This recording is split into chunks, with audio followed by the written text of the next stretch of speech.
delicious, maybe with like roasted broccoli or any kind of maybe even like the sweetness of a whole roasted carrot might be delicious. I think that it's pretty versatile to go with a lot of different vegetables if you're trying to, eat a little bit healthier.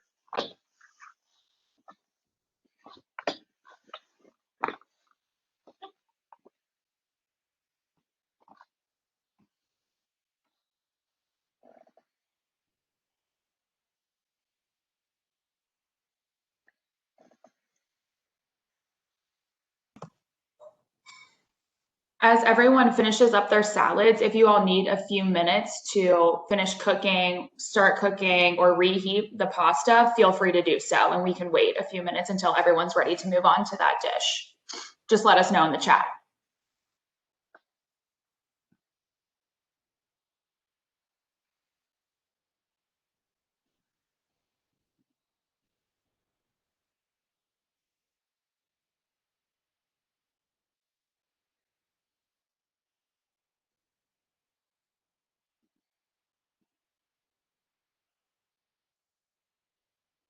Could you describe the flavors of the wine just a little bit more? I mean, before you said something was light on tannins, but can you just give us uh, give me at Yeah. least a more description?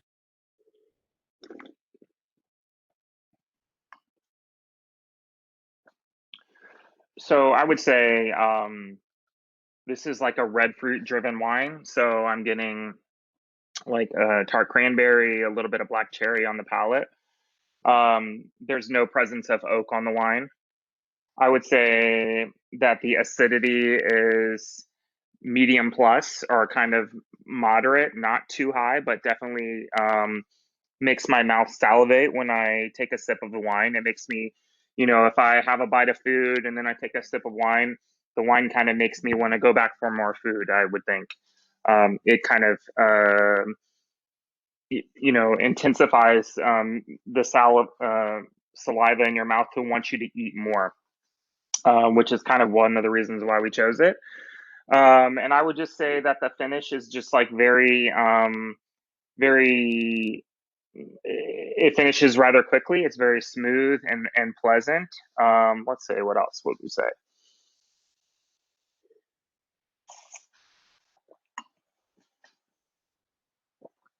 And I'd say that the wine also has kind of an earthy type of quality to it. And one of the things that um, brings that out is the type of soil that it's grown on. There is definitely limestone. This is a mountainous region, as I said, the Apennine Mountains.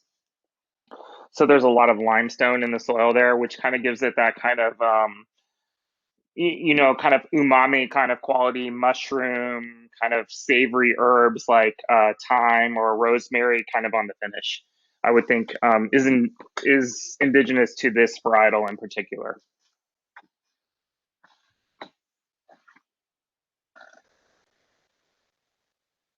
I hope that answered your question a little bit.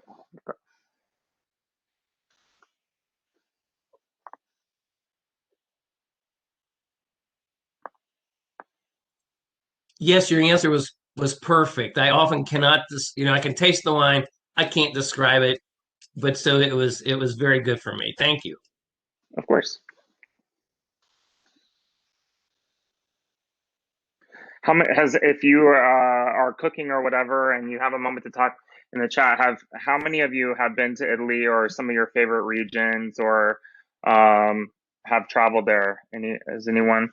Okay, I see some people raising their hand. Um, probably I've never been to the region of Abruzzo before. It's a little bit more remote. There's not a whole lot of tourism going on there.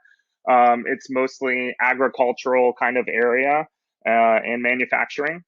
And it's pretty hard to get to. There's no major airport or in fact, I don't know if there's even a train that I'm sure there is, but probably not that often.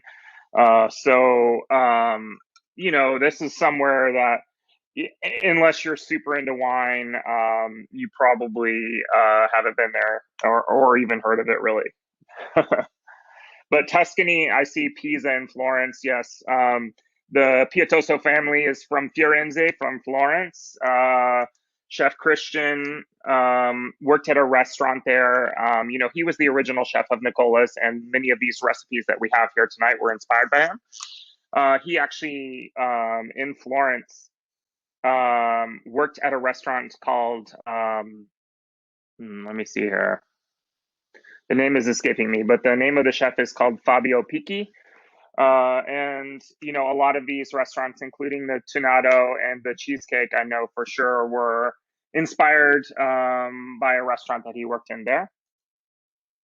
And as you're preparing the pasta, a couple things to note about that. Mezzaluna means half moon in Italian. That's the shape. Mezza means half, luna means moon. And then we talked a little bit about the tomato. Inside the filling, of course, the king of all cheeses, the Parmigiano, is in there. Garlic confit, which just means to cook in, again, probably in olive oil. That's another way the Italians do things to get rid of sharpness, is that you just take a whole bunch of garlic cloves, fill the pot with olive oil, and then turn it on the lowest setting on your stove and just let it cook low and slow until it gets really, really soft and kind of creamy. And then they mix that in with the cheese for the filling of the mezzaluna that you have.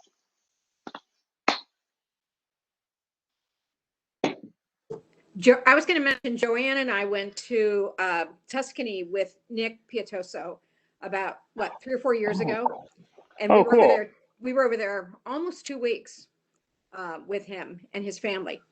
It was a lot of fun. Oh yeah, with Maureen was there, his wife, Yep. I'm sure, at the time, and no, she wasn't there. No, Maureen didn't go. But Nick's sister and his brother, that's from St. Louis, that lives in St. Louis. Yeah, he came, and then we met his sister over there who lives in Florence. And I'm thinking there was somebody else. Joanne, do you remember who else was there? Andrew was there. Oh, Andrew. Yeah, his son. Yeah. So Yeah, so like we were saying, the heart of Tuscany, Florence, is where the Pietoso family is from, and Nicola, Christian's father, and his mother are separated, but his mom still lives in the area of Carmignano, which is outside of Florence. And Christian and his wife Amanda and their daughters, Ela and Valentina, they have a house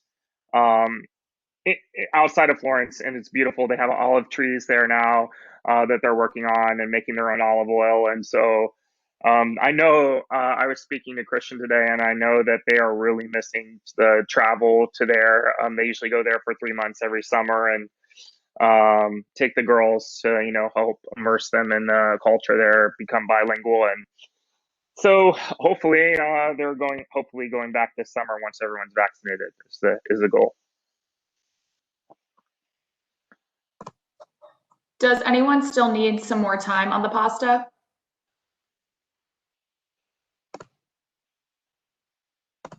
Nope. Okay. I need more pasta, not more time.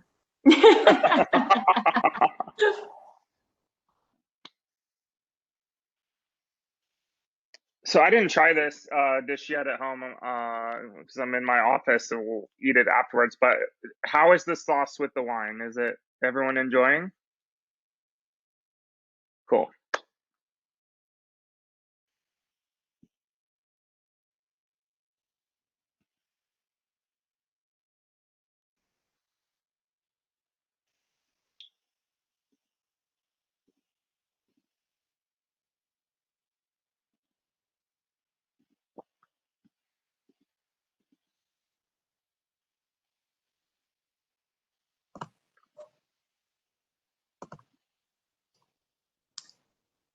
TJ, it looks like we have a couple questions in the chat. I don't think Dan said where was the veal. I was talking about veal only because tomato sauce is typically served with veal or vitello, but there was no veal in that dish to my knowledge. And then Robert had a question: is this a blended wine? No, it's a single varietal wine. The grape is Montepulciano, so it's 100% that. And it also sees no oak. This is fermented 100% in stainless. stainless steel. So that means that there is no flavor or tannin imparted from an oak barrel. That's part of the reason also why this wine is a little bit less expensive and more affordable, I should say, is because oak barrels are expensive, and also the longer that a producer has to leave the wine inside of a barrel, that means they're just sitting on this product. They can't sell it right away. Whereas this wine, after it's fermented, it just is released right away, the current vintage. So, Italians drink wine often with dinner every night, maybe just one glass. And this is the wine that is would be called vino da tavola, or wine table wine, something that they would have every night of the week. This is something that would be very, very common, especially in the central part of Italy.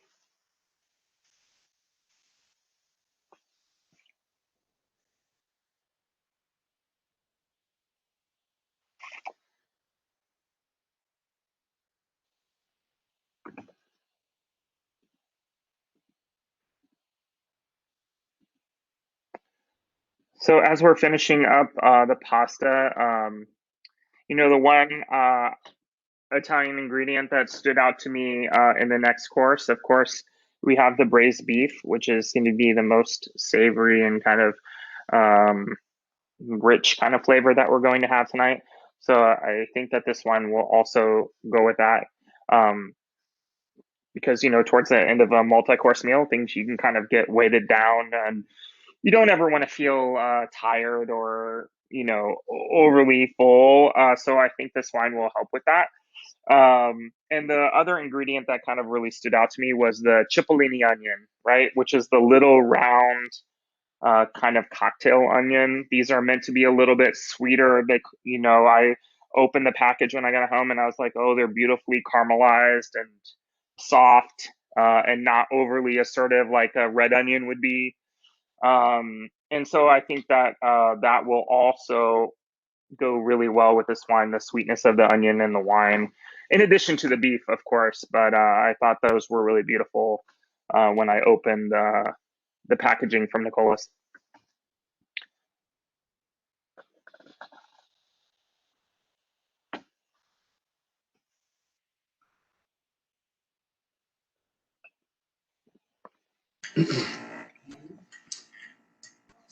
The pasta sauce is really beautifully balanced, and it's not too sweet, and doesn't have that bitterness, and it's loaded with umami, which like the salad, the wine is really beautiful with that. Thank you. Yeah.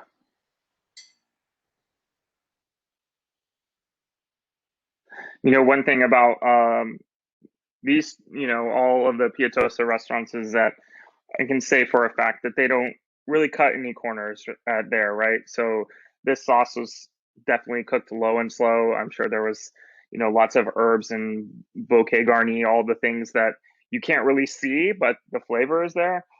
And these are scratch kitchens, so they're making their own stock every day. They leave it on 24 hours. I'm sure we've all had the bolognese there.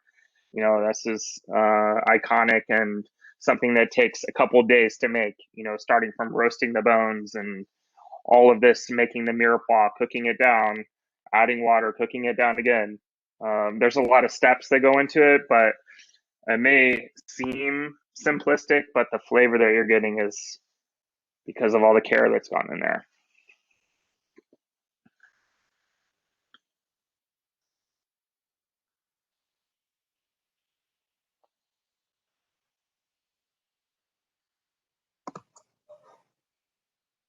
As we're finishing up the pasta dish, does everyone need a few minutes to finish cooking the short rib? Okay.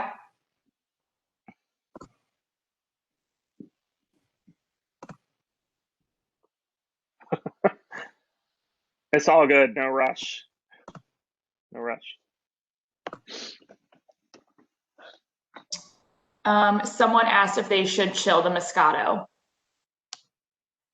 Yeah, if you have it at room temperature now, I would just throw it in your freezer. It'll be fine. And then by the time we get to dessert, it'll be perfect.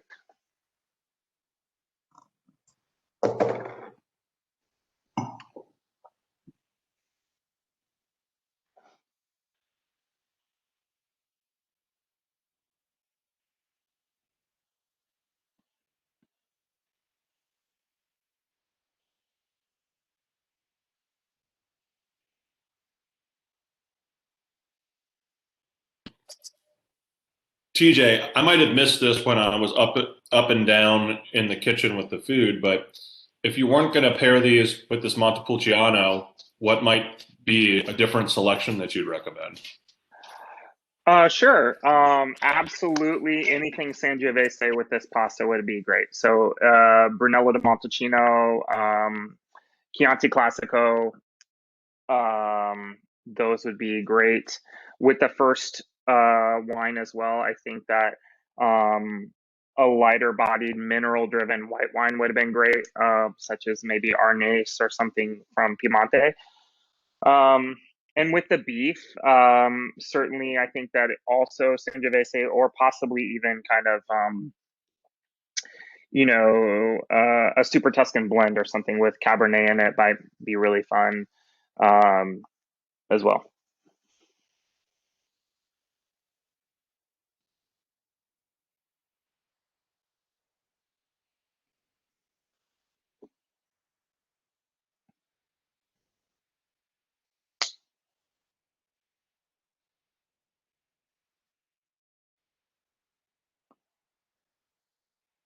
One other wine that I think that many people don't know or is under-recognized for the quality is a wine called Franciacorta, which is a region in northern Italy that is made in the Champagne method. In Italy, they call that Metodo Classico. We all know, I think that maybe even I talked about this on our call with Tablespoon, was there's two methods of making sparkling wine. There's one is the Charmat method, where essentially it's done in an autoclave, and then the CO2 gas is kind of injected into the wine, much like you would have like a soft drink or a soda. But the other method that I was speaking about with Franciacorta is called method champenoise. The French invented this, but the Italians call it metodo classico. And what this does is it creates a secondary fermentation in the bottle, and you get those really fine bubbles. But anyway, there is a producer called Caldabasco. They make a Franciacorta, which is drinks just like champagne, but for half the price, right? I think that that's one wine that if you're looking for something sparkling or to drink at the beginning of a meal, that would be great as well. And I think that when we get to the last wine, I'll talk a little bit about the difference between Spumante, which I'm sure we've all heard of, and the difference between that and Frizzante. But we'll talk about that when we get to Muscat.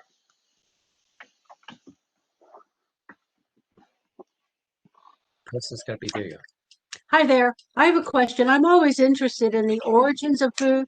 Would you say broccoli and cauliflower, are those like old-time vegetables for Italy, or are they new? Cauliflower is old time. Broccolini is also old time. American style broccoli is new. So I'll tell you a story about cauliflower.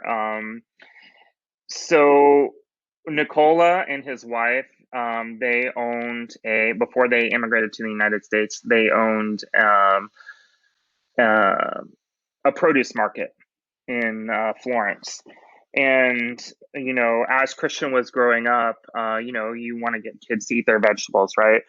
And so anytime at the produce market, whenever there would be, produce that might be bruised, but it's still good, or, they didn't want to throw it in the garbage, so they would use it for their family. So one way that Christian's mom and dad got him to eat the cauliflower was to make cauliflower gratin with Parmigiano. So take the cauliflower and blanch it, and then, make a Mornay with Parmigiano, the cheese, put it in the oven, and it gets kind of crispy on top, but then the cauliflower still tastes delicious, and you can't tell that it had a little brown spot on it. It's covered in cheese now, right? And it's really, really good. And then the broccolini, of course, that's one of my favorite things. There's a Friarelli pizza that you may have had at the Forno in Hyde Park. And this is like a broccolini that's done with Tuscan sausage. Oftentimes, too, like the best way to make the broccoli, in my opinion, at home is just to toss in an olive oil, like sea salt and red pepper flake, chili flake, and then just throw it in a high temperature oven and kind of gets a little crispy. And it's really easy to make throughout the week. And that's Italians will saute that all the time, just like you do like bitter greens like kale or Swiss chard.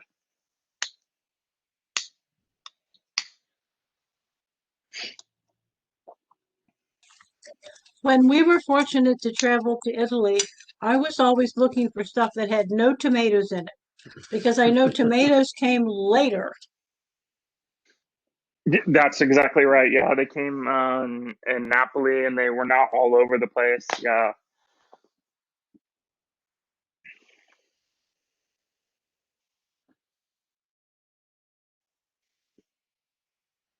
One of my other favorite things to make, especially during this time of year, is a classic minestrone. So I have the recipe memorized in my head, and then basically I love to use I know ETC Produce. I don't know if any of you, I'm plugging them, but no affiliation.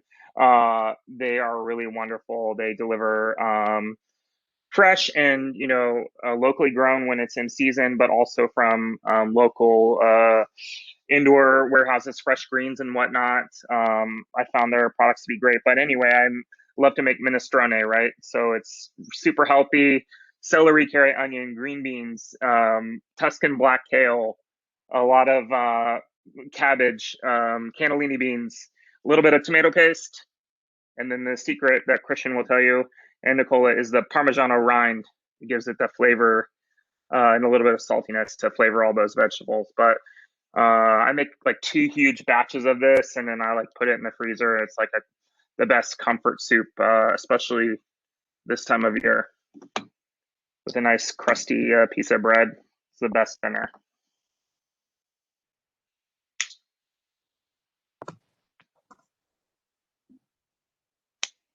So many recipes call for the rind of cheese.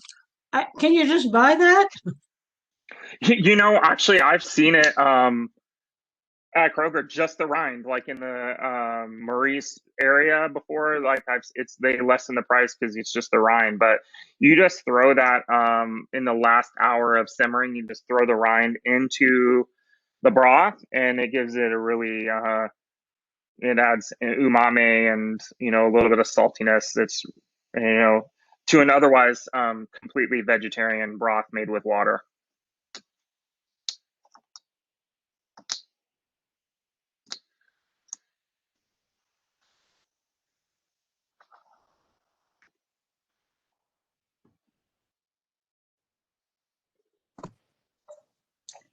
TJ, I think we're good to move forward with talking about the short rib now. Oh, sure. So, I talked a little bit about the onion. We all know that short ribs, these were done in a braise, I'm sure. Oftentimes, braise means to cook in a liquid. So you'll use a red wine. So Montepulciano is one of the wines that too, like, if you cook with a wine, it definitely imparts flavor into the dish that you're making, right? So I would, you want to use an inexpensive wine, but you want to use something that if you were to pour it in a glass, then you would enjoy drinking it, right? So when something is braised, it's cooked low and slow in a liquid to kind of render the fat and tenderize the short rib that you have there, I'm sure. So they use the wine, maybe even similar to Montepulciano, to cook this. So that could help with the pairing as well, I'm sure. And then we talked about the cipollini onions, which I think are really fun.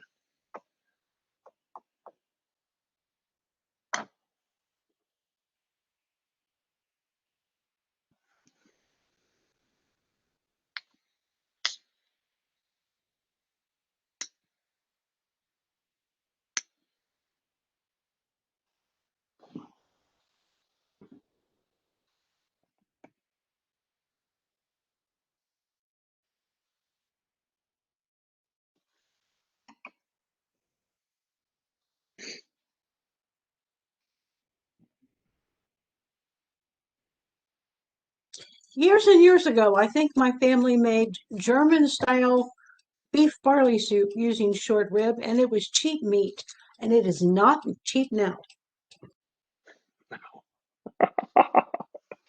Nope.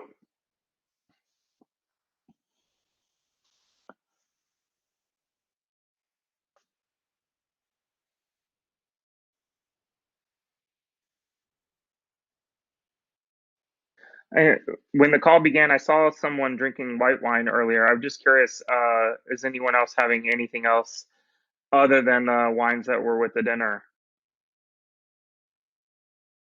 No. Okay.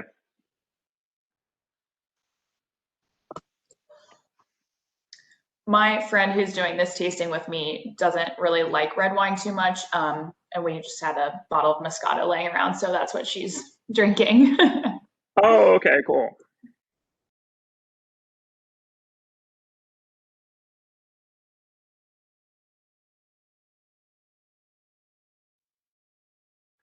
Some red wines, maybe that might introduce people who don't like red wine to Italian red wine or something from the old world. A couple varieties that come to mind if you're looking to try something new. Definitely Barbera, which is from the same region as the Moscato that we're going to have. This is a more fruit forward varietal, typically fairly juicy and medium bodied, very similar to maybe like Oregon Pinot Noir, if you're familiar with that. Again, that varietal is called Barbera. Um, and if you like kind of like a sweeter style, certainly there is the Moscato, but I'm trying to think if there's maybe something else that you might enjoy. Let's see. Sauvignon Blanc? Yeah, I was trying to think of maybe an Italian varietal. Of course, Sauvignon Blanc or some other fruit forward varietals, but typically Italian whites are a little bit drier, more kind of minerally. But I would say for a red wine, definitely Barbero might be a nice choice. Or one of my new favorite regions, well, it has been for a while, is the island of Sicily. The grape called Nerello Mescalese or Etna Rosso is also a really kind of an up and coming varietal in the wine world, or has been. The island of Sicily was made from a volcano, Mount Etna, and the wines that are from that island are from a red grape called Nerello Mescalese, which is also a lighter, medium-bodied grape, but it has kind of like this smoky undertone from the ash and the volcanic soil there, which I think is really cool. So if you're in a wine shop, just say, "Hey, I'm looking. Maybe do you have any Etna Rosso?" And then the person working there should be able to steer you.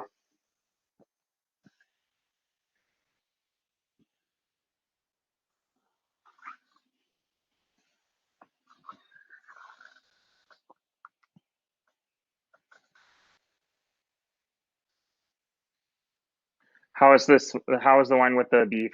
Anyone? Or what? Or in the chat, what would you say was your favorite course with the red wine? A dry Lambrusco, yeah.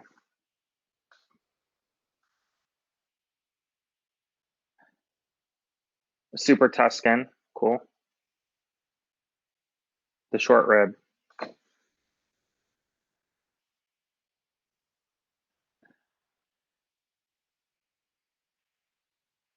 Definitely the short rib. Oh, the salad. Maureen said the salad. So we have, no one said the pasta, but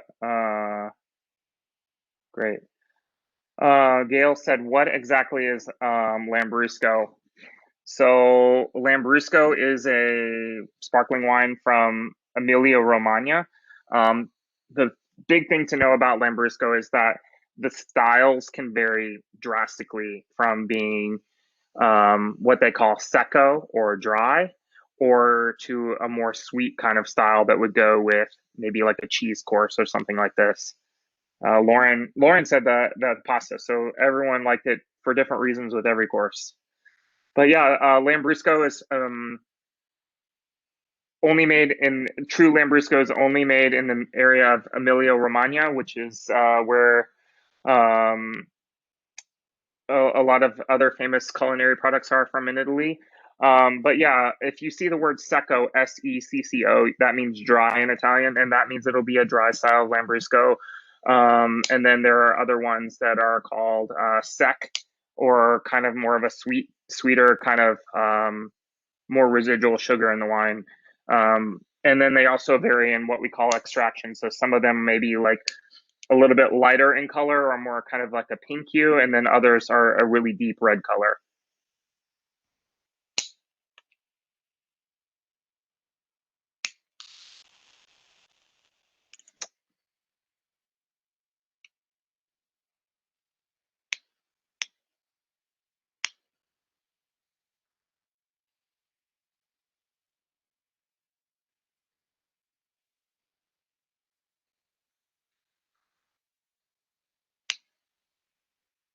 I'm curious, Lauren or anyone else. So do you all do this like every month, or what's your next one coming up for next month?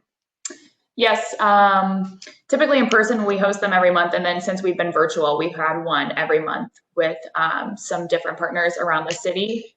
Next month, we are actually partnering with the College of Medicine Alumni Network and also with Z Place for Wine in Montgomery to do a Cheers to Love and Heart Health tasting.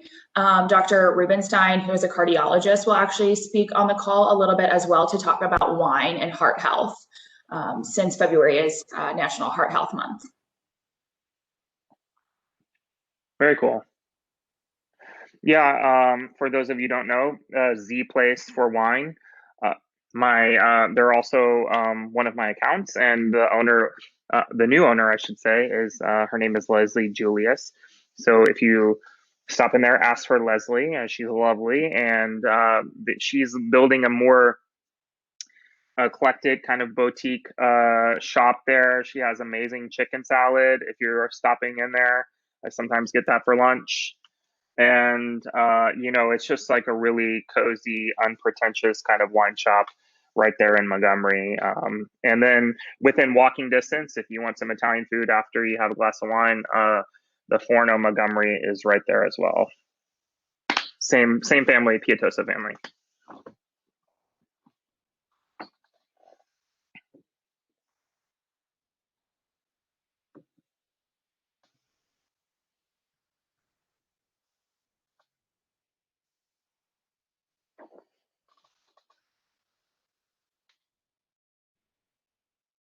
Emily says Leslie is one of my good friends. Yes, she's lovely. We've gotten to know each other. We actually, the last time we were tasting wine together, we were reminiscing that both of us used to work at the waterfront restaurant, Jeff Ruby's, way back in the day. Her towards the beginning of the time there, and me towards the very end. But we had a good laugh over that. Yeah, she's awesome. Megan says, "What is secret to cauliflower puree?" Well, I'm not sure exactly what they did to this one, but when I was working in those restaurants, first thing is to blanch the cauliflower to get it kind of soft. And then I'm sure there are lots of unhealthy things that taste delicious in there, like possibly heavy cream or butter.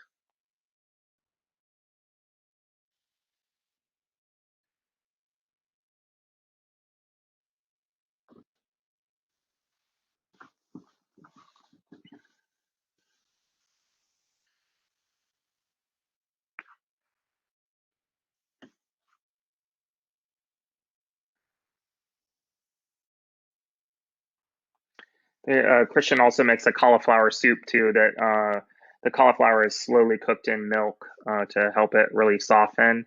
And then to give the soup some body, they use a Yukon Gold potato as well to just add a little bit of texture.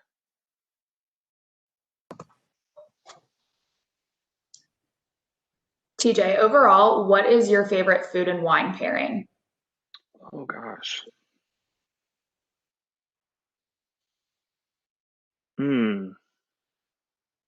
Well, it's hard to narrow it down to one. You know, I will say one of my favorite, I was actually talking to Jordan, who we were with um, in November, just today, this afternoon, and we were talking about champagne and fried chicken. And that is just really a match made in heaven, right? The acidity and the bubbles in the champagne and a crispy, juicy piece of fried chicken is like really delicious. I encourage you to try it. You know, also, I love to have a nice glass of just like really well made Chianti Classico and you know, a Neapolitan style pizza. Maybe pizza marinara is actually my favorite. It's a vegan pizza that they make that has just the sauce with thinly sliced garlic and a little bit of Greek oregano over the top and some spicy oil. So delicious. Hard to say just one though. Oh my gosh.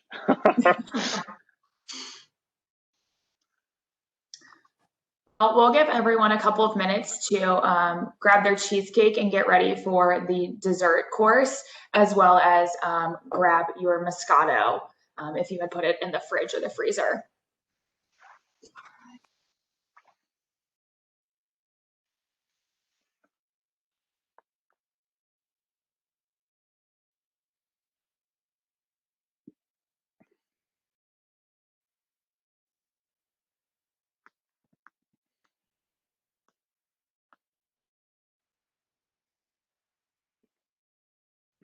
You know, whenever I go ahead, sorry, someone had a question. Okay. Question about people who like white but not red. Would you say a good dark rosé would be a nice halfway point? Yeah, I mean, we are about to go into rosé season, and I really just can't wait. It's like one of my favorite times of year. But rosé can be enjoyed all year round. Um, and I think that, you know, the rosé from like Bandol or southern France could be really nice, or Provence, or also, you know, pretty much like all Italian producers are making rosé from red grapes. So, you know, like there's like rosé of Sangiovese or rosé of Nebbiolo that are really kind of less fruit forward, but a little bit more complex, a little bit more tannin. Yeah, I mean, rosé is kind of like the gateway to wine in general. I feel like it's just so enjoyable to drink. It's like you don't have to think about it a whole lot, but when it's in the glass and you're having a glass just with friends, it's just the best.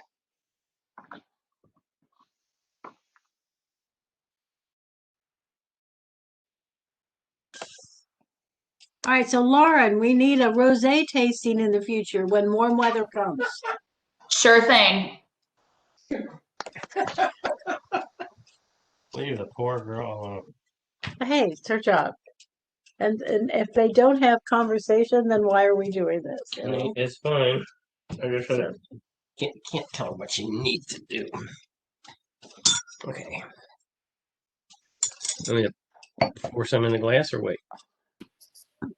Nancy asked, Dan what Peterson is rosé do on I the like? line, and we did a tasting with Dan back in the summer, patio pounders, and that Vino Verde was like big time good. No, I forget how it says to prepare this. It says there was this thing that said about the sauce, and we were supposed to do Sauce, yeah.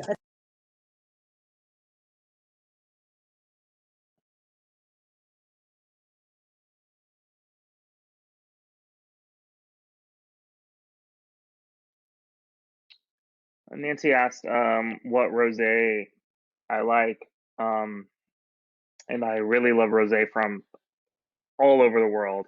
But I think that one of my favorite rosés from California is from a producer called Red Car. It's not one that I sell, but they make a rosé of Pinot Noir. It's like just like fresh strawberry and watermelon, and it's just one of the first things I love to drink when the weather and things start to become green again. That would be number one. And then I also you know, rosé from southern France is really the best. Anywhere from Provence or Bandol or areas like that, they were kind of the first to make rosé, and it has a naturally kind of like really herbal kind of savory kind of quality to the rosé that I think goes really well with food. So it kind of really depends on what you're looking for. If you're looking for just something just like really drinkable and just great by the pool or on your deck, domestic rosé can be really nice. A Pinot Noir especially is a great way to go.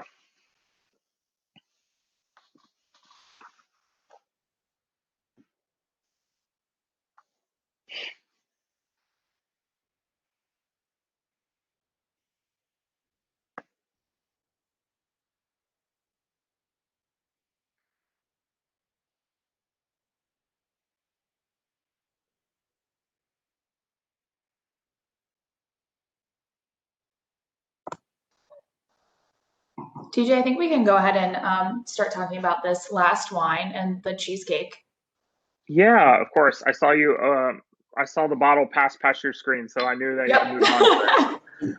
Okay, so the last wine that I'll talk about, and then I appreciate all of your time and having me back again. I love to do things like this and talk about food and wine. So the last one that we have is from a producer called La Spinetta.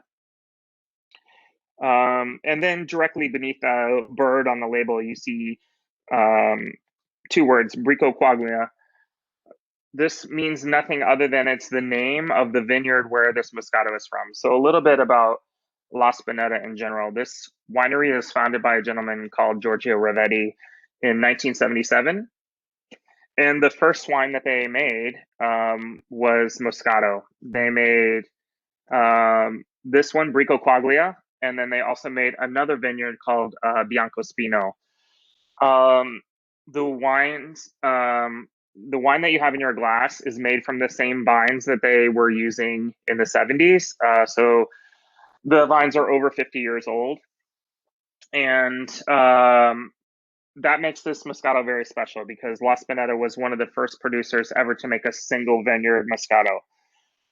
Another thing to note is that right beneath in the very small print Moscato d'Asti, you see the Italian words there. If it were abbreviated, it would be DOC or DOCG.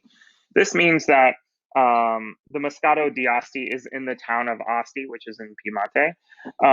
And there are a lot of things on the market that say Asti Spumante or Moscato d'Asti that, for a lack of better terms, maybe a knockoff, because only things that have the certification, this little tape around the top of the bottle, are authentically certified by the Italian government and can only be made there. This happens to be one of them. Another one of the rules by the Italian government is that the alcohol content of this is only 5%. So most wines, still wines that we have, start at a minimum of like 11 or 12% alcohol. So this is a lot lower. And it's very what we call effervescent or frizzante. So this means that there's natural bubbles in there, but it's only going through one fermentation. So that's how and the pressure is a lot lower. So that's why you notice that this was enclosed with a cork rather than something like you'd see on champagne or other sparkling wine. And the biggest difference, I'm sure people might be wondering whether a wine is frizzante like this or spumante. Spumante means that it's gone through, it is going to have more gas in it, more pressure, just like a Prosecco or Cava or something like this. So this one is just, to me, a little bit sparkling. And also we chose this because I think that it has a slight sweetness to it for dessert, but also an acidity and a minerality to kind of cut the richness of the cheesecake. So I was really excited that that you all decided to go with this wine. Now talk. So Talk. I'm not, it's not happening. Yes, you. There, now talk. Okay.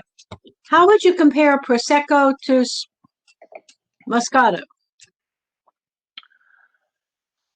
Yeah, I would say that most Prosecco is going to be drier than this. Prosecco also is maybe a little less aromatic, a little less floral, a little less citrus, more kind of just kind of really juicy, and is also Prosecco is great by itself, but most Prosecco is kind of meant to go with other things, like in a spritz with Aperol, or in a mimosa, or some kind of cocktail like that. There are some like finer Proseccos out there, but I think that this Moscato is actually is kind of a more serious wine, especially because it's from a single vineyard. That means that it comes from one specific location, the grapes. So it has what we call a terroir. It's from the place is important to where the grapes are grown, whereas Prosecco is a little bit more broad in the terms of where it can be made and how it's made.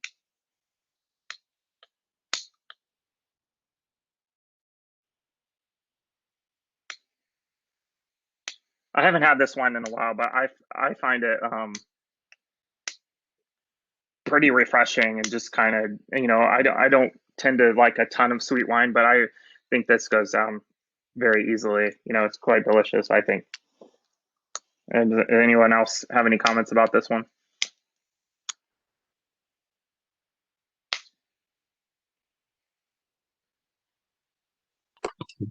Talk. I think the nose, the smell is really different. I didn't expect it. Yeah.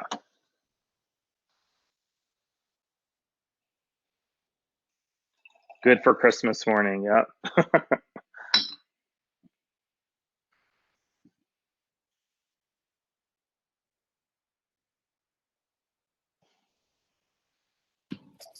I think the things that jump out to me are definitely like honeysuckle and like white flowers, like are really prevalent on the aromatic side of the nose.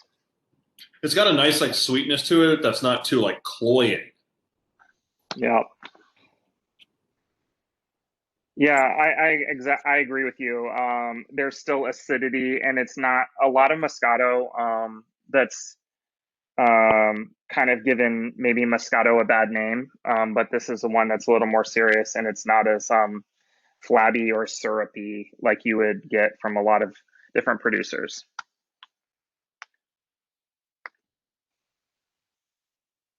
Or tomorrow morning, Ryan said. That's funny.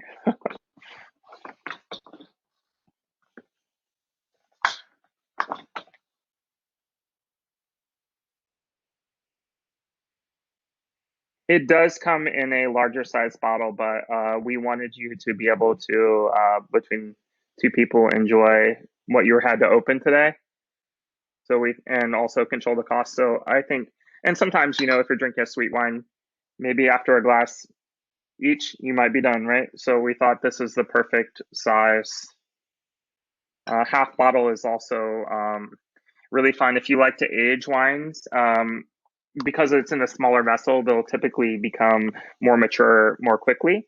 Conversely, if you have like a Magnum or a 1.5 liter, it takes more time. So if you have a big cellar and you kind of want to hold on to things for a long time, that might be the choice. But if you have red wine in a half bottle, it's like really a nice way. Also, if you're in a restaurant, when we're able to go back, to try a couple different things, like if you wanted to start with a half bottle of champagne and then maybe a half bottle of Brunello, and then finish with a half bottle of Moscato or something like this. That's a strategy to order if you want to try new things in a restaurant and there's only two people.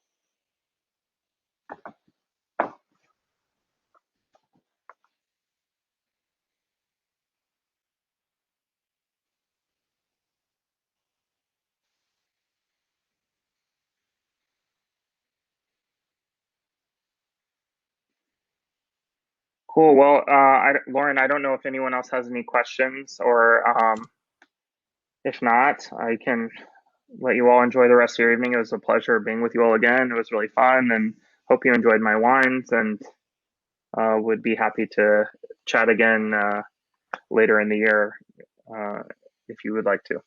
Yes. Thank you so much, TJ. We enjoyed having you again.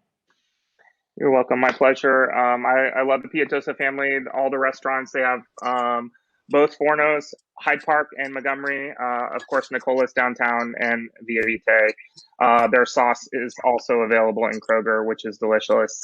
So that's my little plug for the Pietosa family. So thank you all very much, and have a wonderful evening. Thank TJ, you. if I want to buy these wines, where can I buy them? I know Corkopolis downtown. I should work on Leslie at Z Place getting them. She doesn't have them yet. Of course, Party Source. Those are the places that I know for sure that would have them.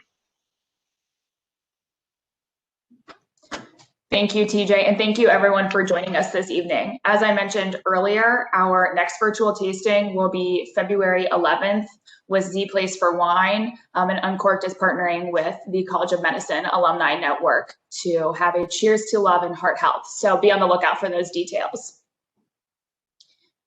Thank you all and have a good evening. Thank you.